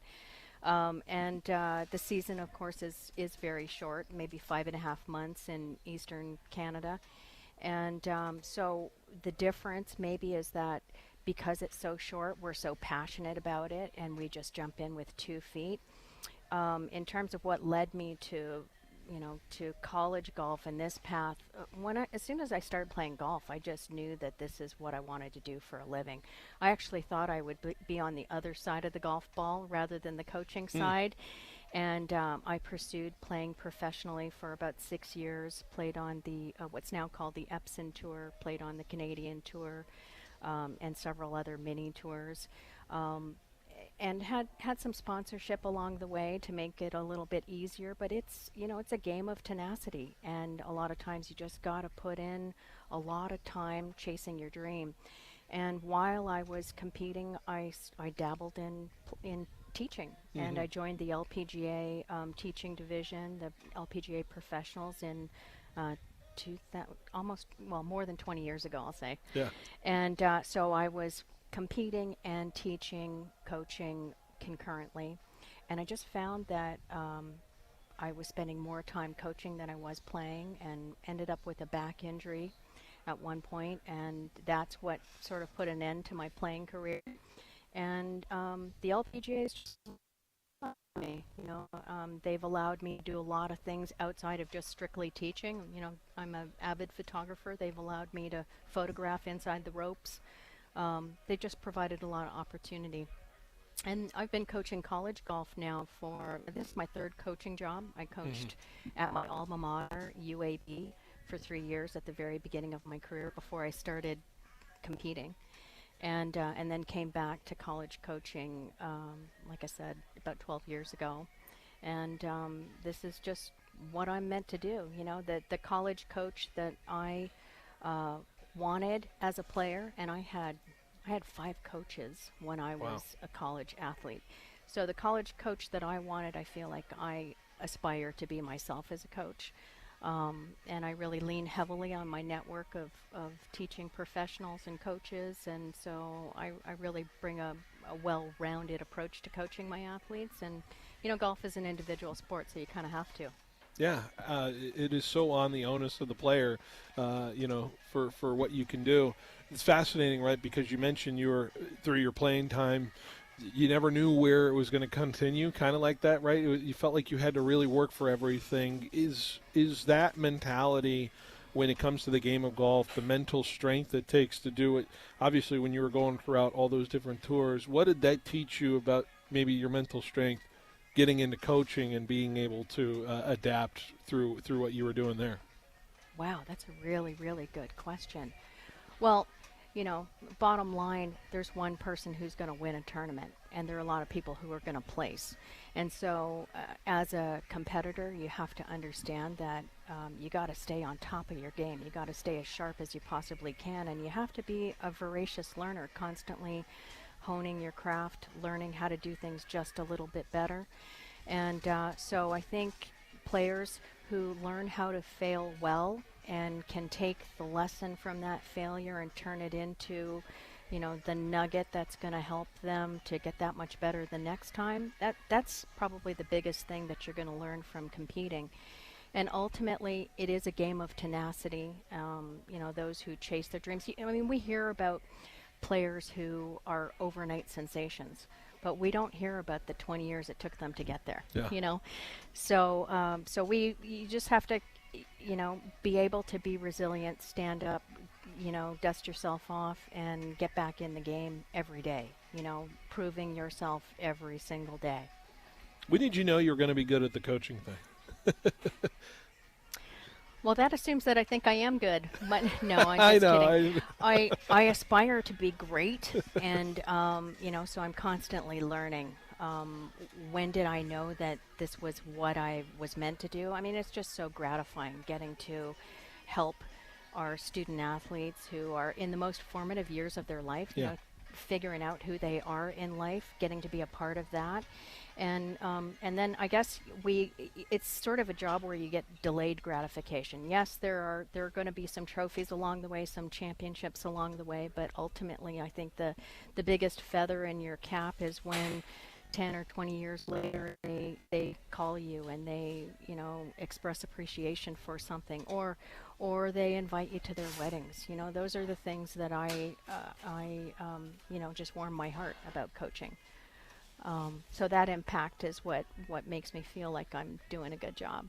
You're being a little humble, but the LPGA National Coach of the Year that year, back in 15-16, that's got to be quite an accomplishment for you. How did it feel to win that, and maybe validate your life choice and what you were doing? How meaningful was that for you? Oh, that was such a great honor. And it came at a time where I was coaching both of the teams. In 2016, I had a half year where I was coaching the men's team when we were in between coaches, and that was the year that both the men's team and the women's team won the Big West Conference Championship. So, of course, that was extremely gratifying, and I was completely exhausted at the end of the year, traveling 2 schedules. But to get that kind of honor amongst so many incredible coaches, there's nothing like it, really. You had to balance quite a bit for your time at Riverside, mentioning coaching the women and the men. How did you do that? How did you manage the ability to not just handle what the rigors are of just coaching one team, but also coaching both teams, coaching both styles, coaching both? I mean, golf is so different individually to each person, and then also having to recruit. Now, how did you manage that for so long? I don't know how to answer that question, honestly. Well, coaches have to coach the individual. So whether they're female or whether they're male, I think a good coach connects with their players. And I'll say that coaching the men's team was completely different than coaching the women's team, and they were equally as fun. So in terms of how you do all the parts and pieces, I don't know that you really can do them all that well by yourself, but luckily for me, I had a fantastic assistant coach, and interestingly enough, he's a Fresno State alum. There you go. Ryan Carter was my assistant coach who helped me with both teams, and I had 2 alums on the women's side who also assisted part-time. So that's how I was able to manage both schedules, but the travel was extreme. And so now I'm looking forward to getting a little bit more into the development side of things, because I feel like that wasn't that wasn't my focus enough over the last 3 years with 2 programs. So I'm really excited about jumping back into really helping our players elevate their games. And especially, like I said, our locals. I feel like this program is in an area that is just ripe with amazing young talent, and we haven't had enough players from the Central Valley on the team. So I'm really excited to be watching them closely. Potentially to be doing some camps to help develop those players too, with my new assistant coach who has been with the program for quite a while, Gary Green. Yeah, he's an amazing teacher and coach. So we're talking a lot about doing some camps and watching our young talent here in the Valley. Mary Ritchie here, Fresno State women's golf head coach for Fresno State. I do. Because you've been in it for a little bit now, so you've seen, I think you can go on a broad side of looking at the big picture of how golf's kind of changed from when you started to where you are now. What would you say the biggest evolution in the game has been on the women's side specifically when you're about to coach here at Fresno State? What has stood out to you most about from your time at the start to the time now? Wow, that's a loaded question. I know, you could probably go 20 minutes on that question alone, but that is a really loaded question. Because it's an interesting, because I feel like the game is the floor has elevated quite a bit in talent, right? Based off just the popularity of the sport, especially in the boom in the last few years, right? They are getting better and better, younger and younger. And I think that information has just allowed our young people to get better, in terms of how college golf has changed. The biggest change I see is with the transfer portal, and being able to see what's out there. These kids are being enthralled by what they see on YouTube and TikTok, and so they are not necessarily, all of them are not necessarily staying committed and pushing through whatever challenges might be right where they are, but they're, uprooting themselves and jumping off, seeing where it might be potentially a little bit better. And sometimes it's not. So that makes it more difficult as a coach to lay down foundation and to establish culture, things like that. It's also a little bit of a heartbreak for somebody who gets as connected as I do with my players, where I want them for 4 years and beyond. That's really mainly why I do it. I want to see them exceed their own expectations, and to me, I want to bring out their talent, and it sometimes takes 3 years to bring out talent in a player. So those are just a few of the changes. I mean, when I was a college athlete, I never would have thought about leaving. I mean, I did after the fact, but never during. So I just I loved where I was, and I made where I was home. And I guess I wish some of our athletes would do that more so these days. That's the biggest change. Yeah, maybe leaving for the pros would be the the better option Yeah, than that's a good reason to leave. Yeah, for sure. So if that's the more occurrence than the other side of things, maybe that'll show the success of what is going on there. But Coach, I leave you this question. For those who are excited about the golf season and what's coming up, and it's a year round thing, right? So you don't really get the off season per se, as many other people say they get. So, but what are you most excited about with the prospect of this job, and what are you looking to bring the most to this Fresno State women's golf position here? Well, again, I'll mention that my expectation is that everybody who comes in our door is going to love their time at Fresno State and love their time on the team. I feel like it's I'm in the my job is to create memories, to push their buttons and elevate their games, help them to realize their potential. And that's what this program is going to be about. I'm pretty excited about getting to compete in the toughest schedule we've ever had. So, it's a pretty strong schedule that has very tough competition, and so really excited to see how this new team comes together. We've got 3 new international players who are pretty accomplished, and we have 3 returners who had a really good season last year. So combining that talent, I'm just expecting good things to happen this first year, and then we'll just build on that. Absolutely.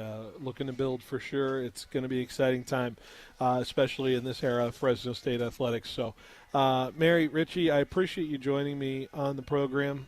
First time, hopefully not the last time. Yeah, thank you, You're more Phil. than welcome to come on the program, as always, discuss the golf season, and best of luck on everything. When you guys all get together, start practicing. Is that in a few weeks? They're coming back in about 3 weeks, so okay, we're going to hit the ground running here. First day of practice is the 17th, and we start competing 2 weeks after that. Wow, exciting stuff. It's here before you know it. I know, so. It's crazy.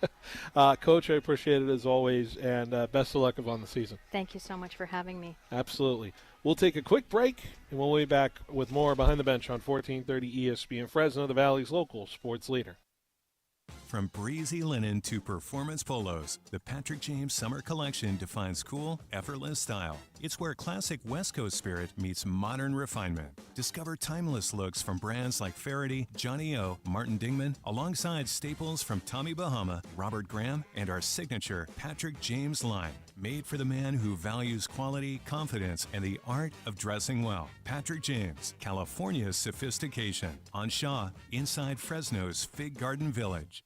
They say when you do one thing long enough, you get to be pretty good at it. Locally owned businesses led by multiple generations of family learn early on about the value of customer service. Of course, having great products, especially in the world of technology, is a clear advantage, but nothing is more important than making customers your #1 priority. My suggestion for the right company for digital office technologies and services is CBM, California Business Machines. With offices in Fresno and Visalia, this top-tier Kyocera dealer has led the category, not only in technology, but with customer service. When you partner with CBM, you're aligning your business with a premier, nationally recognized company. Since 1953, CBM has been helping Valley businesses manage, change, streamline, and control their expenses. In fact, California Business Machines pioneered the 3-cent color copy, and I'm sure they'd love to tell you more. Call 225-5570 or check them out online at cbmsolution.com. Is a cracked screen or dying battery putting the brakes on your day? Swing by Self-Fix for lightning-fast phone repairs. Our expert techs are wizards with all major brands, guaranteeing your device is back in action before you know it. Plus, every fix comes with our rock-solid warranty. Drop by 6751 North Blackstone or dial 559-765-8044 to lock in your spot. Self-Fix, your ultimate ally in phone rescue. Stay plugged in, only with Self-Fix. Sports fans, whether you're gearing up for your next adventure or simply searching for the perfect ride, Ed Dina's Auto Center has you covered. Now, let's hear from the 2018 Mountain West champion, Marcus McMarion. Hey, it's Marcus McMarion. At Ed Dina's Auto Center, they'll make car shopping as smooth as a game-winning play. Whether it's a truck, SUV, or the car of your dreams, their incredible team is here to guide you every step of the way. Ed Dina's Auto Center in Dinuba and now in Visalia off Mooney Boulevard. Online at eddinasautocenter.com. This summer, KFC and F1 the Movie are putting the pedal to the metal. Your favorite fill-ups are back, only $7. Choose from crispy chicken, tasty tenders, or our classic famous bowl, each with a drink, sides, and even sweet pie poppers. Need more fuel? Every Tuesday, grab 8 pieces of KFC's dark meat fried chicken or original recipe tenders for just $10. And don't forget to cool off with our new Peaches and Cream Sweet Lightning Soda. Limited time only, price and participation may vary. KFC, your summer pit stop for flavor. For over 60 years, we at DeBudo Defendus Insurance, a multi-generational and family-owned company, have proudly provided high-quality risk management and insurance solutions to local businesses. Thanks to the incredible work and personal touch our insurance professionals provide our clients, DeBudo Defendus has been named Central Valley's best property and casualty insurance company for 9 years running. Visit DIBU.com and get the business insurance you need today. License number 0E02096. At FFB, we know behind every business is a person. That's why we're more than a bank. We're a partner, a farming-focused bank for hard workers, a future-forward bank for big dreamers, and a family-friendly bank for the next generation of owners. From first ideas to major milestones, we're here to help you chase your goals and score big. So what can FFB mean for your business? Find out at ffb.bank. That's ffb.bank. FFB Bank. Let's win together.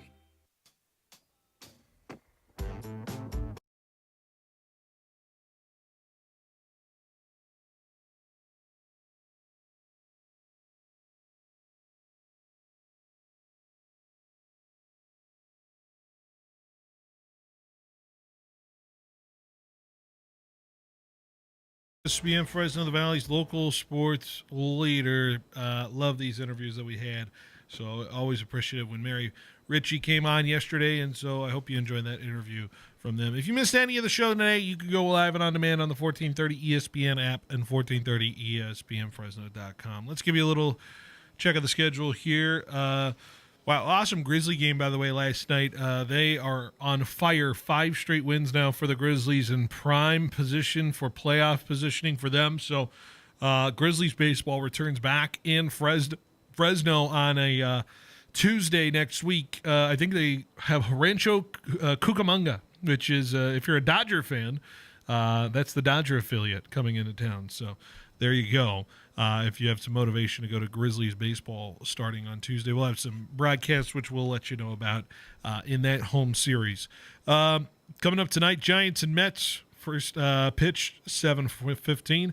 A's and Astros has already gotten underway in the pregame over on 790, so you can listen to that at 5:05, I believe, first pitch for A's and Astros from Houston. Tomorrow we'll have Giants Mets, 5:35 pregame, 6:05 first pitch between them on a Saturday evening. A's and Astros will be an hour earlier than today from Houston. Sunday we'll have Giants and Mets. It's Sunday Night Baseball, Giants and Mets. That was a scheduling change from a few weeks ago, so just keep that in mind. 3:40 pregame, 4:10 first pitch from San Francisco Giants and Mets in a home series. A's and Astros will be in the morning, 10:30 in the morning as they get going there. By the way, Giants just announced Landon Roop has been placed on the 15-day IL. So sounds like they're going to have to find a new other option in the pitching department. Jorge, I know you were Feeling good about the pitching, but now that Landon Roop is on a 15-day IL stint, Hayden Birdsong can't throw a straight fastball. Feels like the urgency to get a starting pitcher is a little more paramount now with 6 days to go from the trade deadline. That's all right. Verlander got his first win, so... Well, they can't start them all. You need 5 starters to get through the season here. True. So I think the Giants are in a prime position to add a starting pitcher. We will see who that is, and I'm sure we'll react to the news accordingly when it drops. All right, guys, ready for one more 50 states in 50 days, and we'll finally be caught up on how long we've been gone. We're going state of Wisconsin. Are you ready for the state of Wisconsin? We have 4 names, a top 4 from the state of Wisconsin. Top 4, okay. Top 4. All right, here we go for our 50 states in 50 days trivia to close out the show.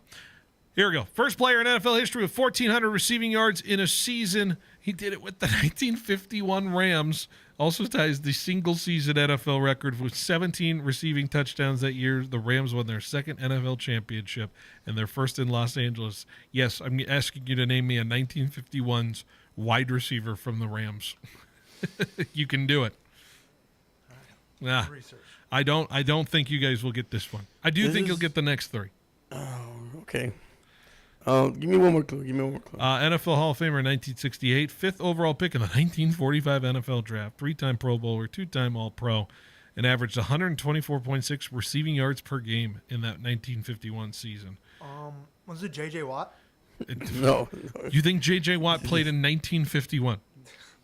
Sir. You gotta listen to it. Sir. 3-time, what was it? 3-time what? Pro Bowler, but you gotta put your headset on, sir. Right? You gotta hear what I'm saying, sir. 51. J.J. Watt did not play back in 1951. Are you kidding me, I got Adam? one thing, and I just went straight for You it. get double this. You get all of the sad trombone sound. I'm right, spamming it for you. Save me, man. You're looking for Elroy Crazy Legs Hirsch. That is who you're looking. Legs. Crazy Legs. I remember. Look him up, by the way. He definitely lives up to his name. All right, here we go. The third athlete from Wisconsin. He is the only Indiana Pacer player with multiple 20-assist games. He's also the only player in Pacers history with 30 points and 15 assists in a game. He did it 5 times. Is he still playing? I'm not saying that. My automatic guess would be Tyrese because he's a highest. Get closer to the mic, Adam. People need to hear you. Yeah. My first guess is Tyrese just because recently he's been averaging over like 10 assists a game, but I probably need another guess. You want to guess him? No, let me get another a hint. Sorry. Okay. 2-time All-Star, 2-time All-NBA, and led the league in assists per game a couple seasons ago. Okay. So it can't be Tyrese. It can't be? Wait, he's playing for the Pacers? Or he's playing for... He's a Pacers player with multiple 20-assist games. Guys, it's right there. You're on... If I'm on the dot, I'm just going to guess Tyrese Halliburton. There we go. Come on. There you go. Come Perfect. on. We're for the sake of prosperity and getting through the content. Yes, Tyrese Halliburton is the name you were looking for. Just go with your gut, guys. Gotcha. I need you to stop being so... I need to get it right. Just throw names. Spitball me some names to keep things moving. All right, here we go. Number 2 athlete is the first woman to lead Indianapolis 500 and the first woman to finish top 5 in the Indy 500, finishing 4th in her Indy 500 debut. Danica Patrick? Danica. No. Yes? It is Danica Patrick. Okay. What you... Go with your gut. It's because she did it in NASCAR, but not in NASCAR. She was. She was also an IndyCar driver. She was the first woman to lead a lap in a NASCAR series race. That was and led 64 over 191 races in her 6-year Cup career. She was a lot better in IndyCar than she was in NASCAR. Yeah. This number 1 player from the state of Wisconsin, 3-time Defensive Player of the Year, tied for the most in NFL history with Lawrence Taylor and Aaron Donald. From Wisconsin. From Wisconsin. Can we get another clue? Only player with multiple 20-sack seasons since sacks became an official stat. You said Aaron Donald and who? Lawrence Taylor He's tied for 3-time Defensive Player of the Year. Only Lawrence Taylor and Aaron Donald have that distinction. I'm out of this one. It's going to be hilarious when you don't get it. I know Adam. who this is. I know who this is. My goodness, you have a minute. What do you- 5-time what do you play All-Pro, for? all with a singular team. Did he play for the Broncos? No, he did not. I'll tell you what, his name was said earlier in this segment. Man, you guys are taking a fat L if you don't get this one. Fat L. I'm giving you 5 seconds. 4, 3, Was it me or you 2, said Jorge? 1. Oh, man. Can you not? You said J.J. Watt earlier. You should have eliminated that from the questions. I did didn't know it was not. going to be brought No, back. he's here. There are no rules in what I said. J.J. Watt is the number one at. My goodness, guys. I will take the L on that, Jorge. My I didn't know once I said it was goodness. going to be brought back. Holy moly. TJ. I looked at it at the end. I looked at Jorge at the end because I'm like, I'm Killing not me. about to be roasted, right? I thought I got it right. You are killing me. All right, there you go. Well, he played for Arizona. He played at Wisconsin. But his all-pro seasons were with one team, the Houston Texans. I didn't say anything wrong. Yeah. I didn't say he didn't play for another team. No, you confused me. I did confuse you. Guys, that's a rough day for you on the docket there. Yeah, I got Danica Patrick. All right, guys. Let's say goodbye. I got 2 out of 4. Good. That's 50%. That's passing. Yeah. For some people. All right. We're saying goodbye. We'll see you later. Great show. See you, buddy. Great show. Giants baseball coming up later on 1430 ESPN. Sports fans of the Central Valley, are you ready to step up your game day grilling? Step into the Butcher Boss and discover winning flavors that champions crave. Ask about their 5 for $35 deal, where you can feed up to 5 people for $35 every day. Located right off the 41 north of Avenue 11. Stop by the Butcher Boss today and become the boss of your barbecue. Are you a business owner struggling to understand how cloud technology can help your business? Are you in need of computer and technology support for your employees? M-Cubed Technologies is your solution for fully managed IT services. 24 hours a day, 365 days a year. M-Cubed will be your partner in the digital world.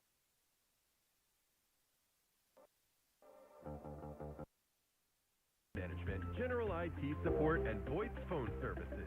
Call M-Cubed Technologies today to discuss our partnerships. At Citizens Business Bank, we've been taking a personal approach to banking for over 40 years and are consistently recognized as one of the top performers